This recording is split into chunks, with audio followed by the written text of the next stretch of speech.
Good evening, welcome back.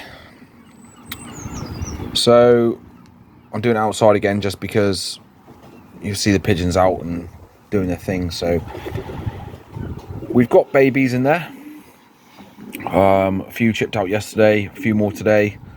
The only ones that haven't chipped out is pen 8, pen 11. They laid a bit later than the rest, but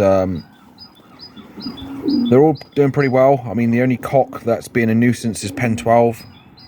That cock there. You always get one. So what we do is we will bar him in during the day when we're not here. He'll have plenty of food. That galley pot will be top right up, and he'll have plenty of water as well. Well, they will have plenty of water. It's not the hen, it's the cock. The cock wants to go into pen 8 and he wants to fight. He wants pen 8's box, basically. And they've got eggs. They've got 2 babies in pen 12. So just got to keep an eye on that until he learns his lesson. Like I said, the hen's absolutely fine. So yeah, we've got a good hatch out for the first couple of days. So what we'll do is we'll write it down in this book here. It's just literally like a little loft book. So you put all your pairs down. We haven't got many pairs, so it's only a little small section of book that's being used, and then that will get transferred over onto the PLO system. We have a pedigree system on the laptop. We keep every pedigree and basically all the records down on the PLO system. You can see my reflection, but hope that doesn't hinder the view of the video. Anyway, so as I said, they're all doing really well apart from pen 12. You always get one, but I'm sure he'll be alright in a few days. So 2 or 3 hatched out yesterday, and the rest of the ones I've hatched out have been today. So that's all written down. And we'll just keep an eye. We don't like to go and handle the babies. So they've hatched out. We'll just check if they're chipping round about the time that they're due to chip. We'll check if they're chipping, they're coming out the shell, or whatever. And then that's it. We won't touch them then until 4 or 5 days when they're going to be rung. And then again, we won't touch them again until when they start feathering up properly, and then, you know, you want to get your hand in there and get them used to, you know, being handled, sort of thing. Want nice tame young ones. So yeah, we don't tend to go in there and touch the young ones like that, because they don't have that in the wild. So we just tend to leave them to it. Each their own. I see a lot of videos and a lot of, you know, videos on YouTube and Pigeon Chat of people going into their lofts and handling the young ones when they've just been hatched out. I mean, there's no saying it's wrong or right, but we don't like to do it. So yeah, everything's going really good, to be fair. They're still building nests. They're on the sitting mix still, but we've added some more mixture to it, the breeding mix. So the breeding mix consists of Energy Plus, which is a fat mix, and All Rounder, which has got lots of protein in it, and same with the Versalaga Start. They'll have that, but at the moment they're still alright in the sitting mix. They still make a good, nice, rich crop milk out of that. So the reason why we add fat mixture to the breeding mix is because protein and carbohydrates are absorbed exactly the same in most species of anything. So birds, humans, dogs, cats, everything basically. So the reason I know that this, I studied nutrition a lot when I was going to the gym. I used to go to the gym every day religiously, and obviously got a book on what foods you should be eating to gain weight and to train, what foods to eat, carbohydrates, and what ratio you should be eating that, and what have you. So with a fat mix, see, the fat mix is added to the breeding mix because protein is for building muscle, and it's also there for repairing muscle. So when I used to go to the gym a lot, I used to have protein after I work out, so that would obviously help repair the muscle. And before I'd go to the gym, I'd have a bit of carbohydrates, obviously, for energy. Fat mixture is exactly the same thing in pigeons. So fat would help you, obviously, give you energy, and it would help you like put on weight, with the same as protein. But with a fat mixture, it's the pigeons love it, first of all, and it's just good to add a fat mixture because you want the babies to be putting on weight, putting on muscle, obviously, from the building the muscles with the protein, and adding a bit of weight to them, keep them nice and plump with a fat mixture. Obviously during racing, because we're sprint based fanciers, we have a low protein diet because they're only going up to a maximum of about 200 mile, 230 or such. We have them on Jerry Plus or another mixture similar to it. So it'd be a lot of maize in it. There'd be a lot of safflower seeds, fat. Not very much protein at all. You might get the odd tear in there or whatever but yeah, with a good breeding mix, we think that, you know, it's best to have some fat mixture in there as well. Your fats come from seeds, so such as safflower seeds. Sunflower hearts are absolutely amazing, full of fat.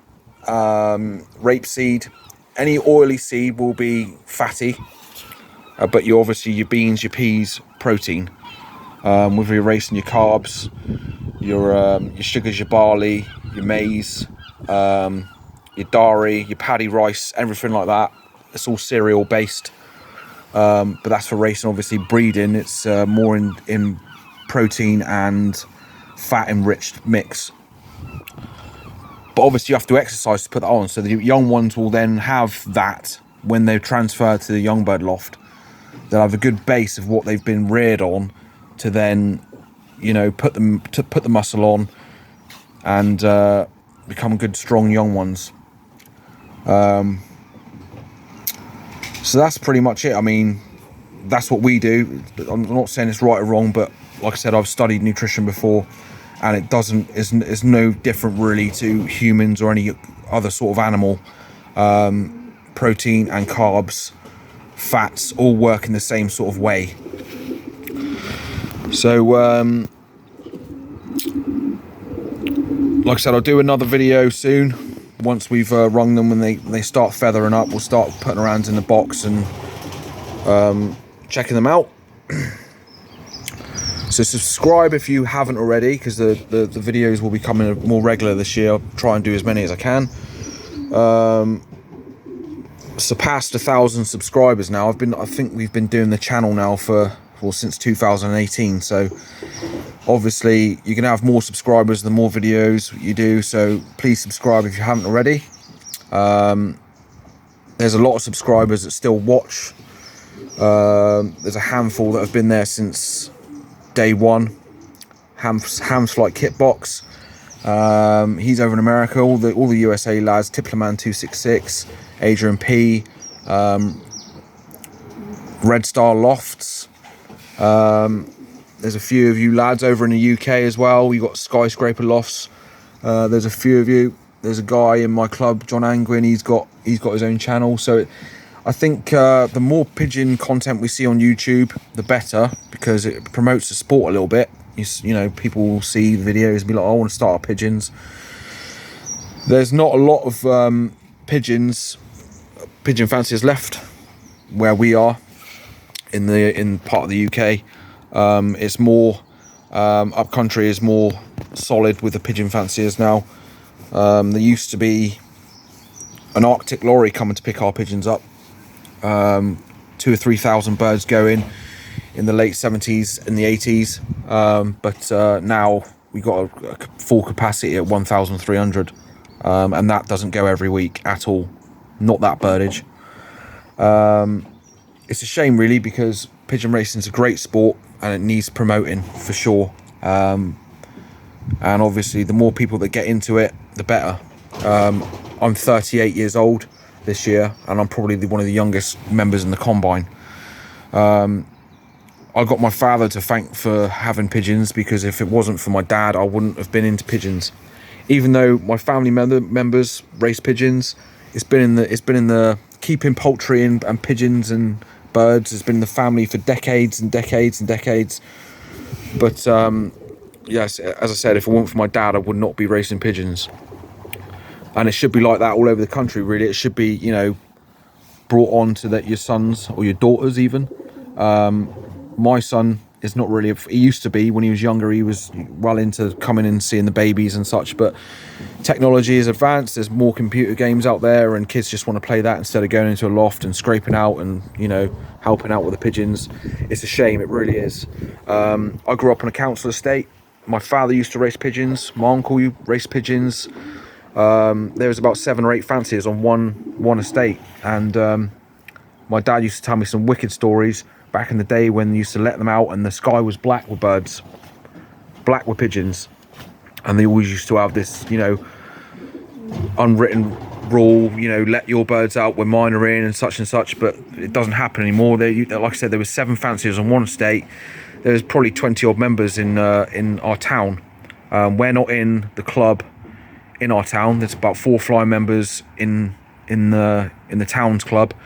We're in Penzance Premier. There's probably, I think there's 18 members, 12 or 13 fly members. So we're in a good strong club, but it really is diminishing in Cornwall and everywhere else, and it's such a shame. I know that pigeon racing is more popular now in other countries such as China and the USA. You got a lot more members, obviously bigger countries, but like I said, pigeon racing in Britain was, well, we were at the forefront with it for a long time, with obviously the members and such, but it's just the hawks, the peregrines, the sparrowhawks, and you've got aging fanciers, not many kids coming into it, which is a real shame. So we're just making the most of it while it's here, because I wouldn't be without pigeons. Even if I didn't race them with my dad, we'd still have a loft and we'd still fly them around the garden, because it's lovely to watch. But you cannot beat that feeling of seeing your bird come home from a race. You cannot beat it, even if, you know, you come last. But obviously that's not the objective. The objective is to do well. But, you know, when you see that bird come home and fold the wings back and land on the pad, and you're like, come on, get in, and then you go to the club, you've won the club, which we have a few times, and it's amazing. It really is. Gets your heart pumping, and it's great. But yeah, that's enough of me babbling on. So I hope you're all doing really well, and looking forward to having the young birds up in the young bird loft, and seeing your guys' channel, more videos coming up on YouTube and such. So take care, guys. Most of all, like I always say at every video, enjoy your pigeons. Cheers.